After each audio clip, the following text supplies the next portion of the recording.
Well, Steve, what you were saying is what Biden does right now is he fast forwards to the end. If you listen to his speeches, he goes, America can do anything. America can conquer anything. We're Americans. We've gone to the moon. But he misses the first fundamental parts of the story, right? And what Obama followed was what Harvard professor Marshall Gans gave him a model. It's like, first you center the story in yourself. And then after you center the story of yourself, you connect it to the nation, a community, and then you do a call to action.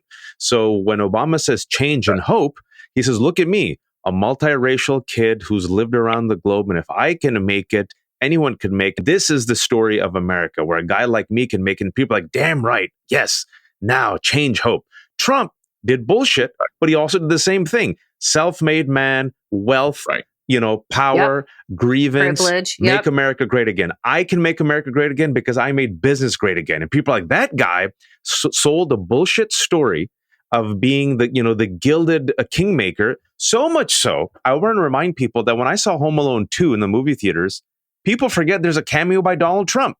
Because he had so ingrained himself with this bullshit narrative that he was the kingmaker, even though he had multiple bankruptcies. But it doesn't matter. The story mattered. And people saw him and The Apprentice, where they literally had to make a studio and upgrade his shitty Trump towers and make the brass look golden. But that's the power of the story. And so I'm seeing the storytelling aspect of it right here, which still works, the grievance, make America great again. I still don't think Biden and Democrats have it. They fast forward to the end, and then the first 2/3 is wonk. People like AOC and Summer Lee, in my opinion, regardless of what you think about their politics, they inspire passion. They inspire emotion.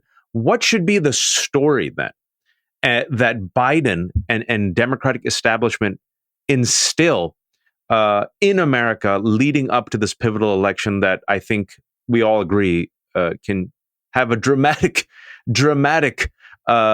change for better or worse when it comes to this thing called democracy in America?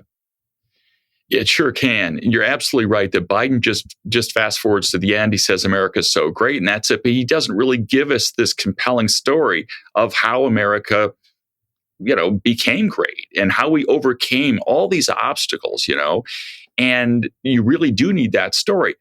Obama, as you suggest, embodied it himself. Trump, embodies his own bullshit story as well. Mm-hmm. Right? Yep. But other, people like Biden don't really embody the story themselves in their own lives to the same extent. Most politicians don't. I mean, everybody's got their own personal story, but let's face it, Biden's story is not as compelling as Obama's, or for that matter, as Trump's. I mean, one could argue, at least with people in Trump's electorate. So what we have to tell is a story of a country. Let's just pick race. Okay, which is a very important issue in the national story that the Democrats fumble all the time.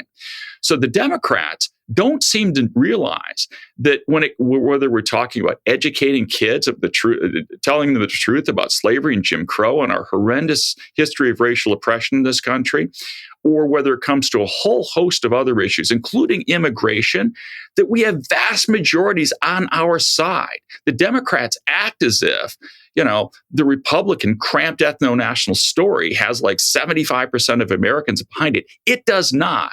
For my book, I studied the numbers on this. Vast majorities of Americans want to tell the truth about racism in schools. They want their kids to learn about racism in schools. They want their kids they do glory in our immigrant tradition.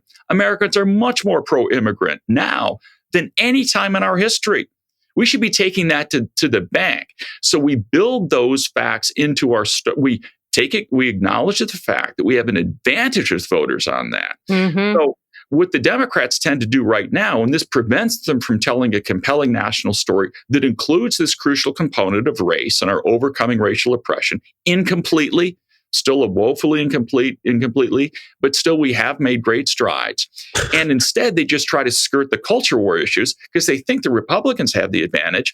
And every time Biden or most Democrats are asked about things like critical race theory, they start talking about infrastructure spending. Like their whole strategy is to divert attention from these issues, which, let's face it, most people vote on. Most people do not vote on prescription drug prices and infrastructure spending, to these so-called kitchen table issues. And they think that's a winner. It's not a winner.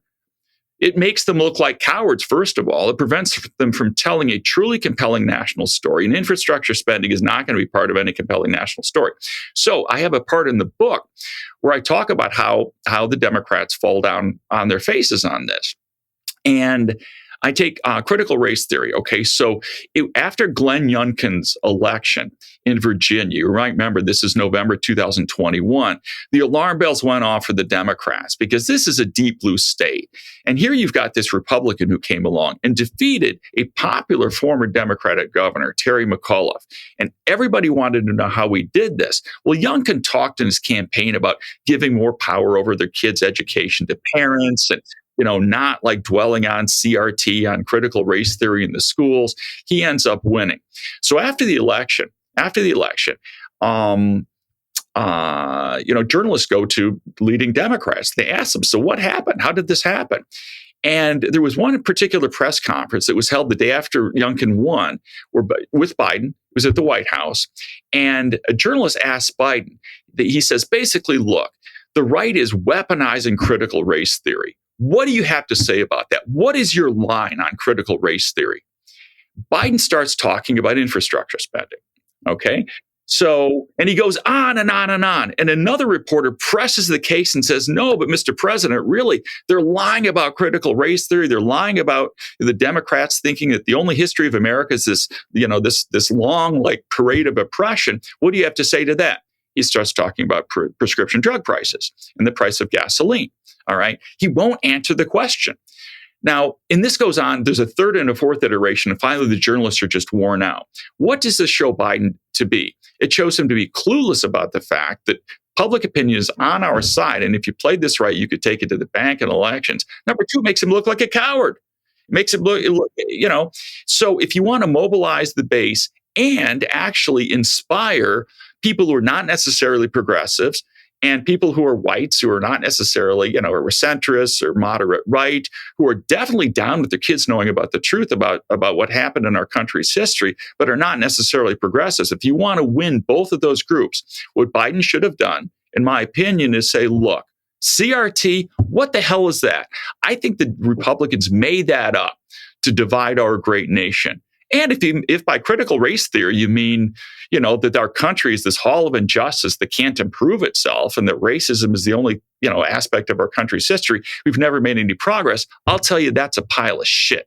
That's a bunch of nonsense. America is about becoming a more perfect union. From the idiocy of Jim Crow to the brilliance of Justice Ketanji Brown Jackson, that is what America is all about, folks. And that's what we're doing under the Democrats. But if by CRT you mean we teach our kids the truth about our own nation's history, what patriot can be against that? How can any patriotic American be against teaching our kids the truth? This is what makes our country great. This is what makes us different from Russia or China, where all people ever learn about is how perfect their leaders in their country are. So if that's what you mean by critical race theory is teaching the truth about it, God damn it, put me down as a critical race theorist. What about the bridges?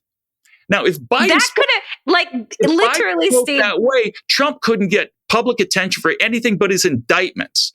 Biden can't even make news because he won't say these things. But the Democrats are so... What's that? And even when he talks about the bridges, rather than talk about the bridges that are being built, he says, oh, God, they're crumbling. Did you see that last bridge crumble? Yep. What about the bridges is exactly Biden's answer to these questions. But Democrats are so, and this is part of low dominance behavior, they're so risk averse. They're going through every line I just gave you and saying, oh no, if he says that America's not a hall of injustice, he'll alienate the far left. And oh no, if he says put me down as a critical race theorist, Fox News will say that over and over again. The whole point that you're saying is just tell the truth. Just be like, and with conviction.